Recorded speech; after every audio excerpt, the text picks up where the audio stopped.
In a tranquil village nestled among rolling hills, there lived a wise old sage named Kaito. He was renowned for his knowledge of both Zen and Stoic philosophy, and people from far and wide sought his guidance on how to deal with toxic individuals. One sunny morning, a young villager named Mika approached Kaito, burdened by the presence of a particularly toxic person in her life. With a serene smile, Kaito welcomed her into his peaceful garden. He sat down and began to share his timeless wisdom. "Dear Mika," he said, "the art of dealing with toxic people is like tending to a garden. Just as you cannot control the weather, you cannot change the nature of others. But you can nurture the garden of your own mind." Kaito continued, "In Zen, we learn to be like the bamboo swaying in the wind, flexible and strong. Toxic people often seek to upset our balance, but by grounding ourselves in the present moment, we can remain unshaken. Practice mindfulness, focus on your breath, and be fully aware of your reactions to their toxicity."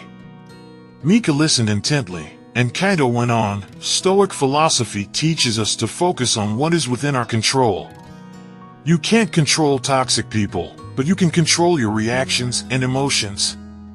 Like the Stoic philosopher Epictetus once said, it's not what happens to you, but how you react to it that matters." Mika nodded, her eyes filled with newfound understanding. The sage continued, "The Stoics also teach us the importance of virtue. Be virtuous in your interactions, even when faced with toxicity. Respond with kindness, empathy, and understanding, for as Marcus Aurelius said, the best revenge is to be unlike him who performed the injury." Mika took a deep breath, absorbing Kaito's teachings. "But what if I must distance myself from the toxic person?" she asked. Kaito replied, "The garden analogy is apt here. Sometimes, you must create boundaries, like a hedge that shields your garden from harsh winds. But remember, do it not out of anger or resentment, but out of self-preservation." Stoic wisdom reminds us to focus on our well-being while remaining compassionate. With renewed determination, Mika felt inspired by Kaito's teachings.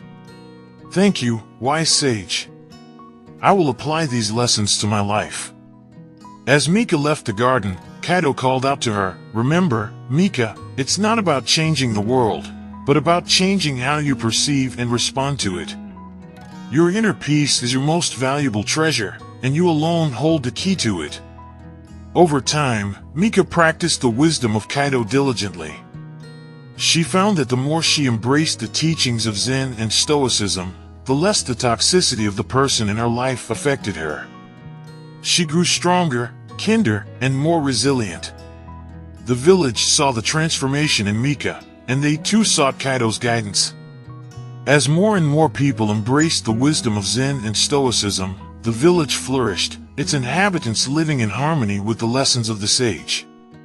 And so, in this quiet village, the gentle winds of Zen and the stoic strength of character wafted through the lives of its people, reminding them that inner peace and wisdom were the most valuable treasures of all.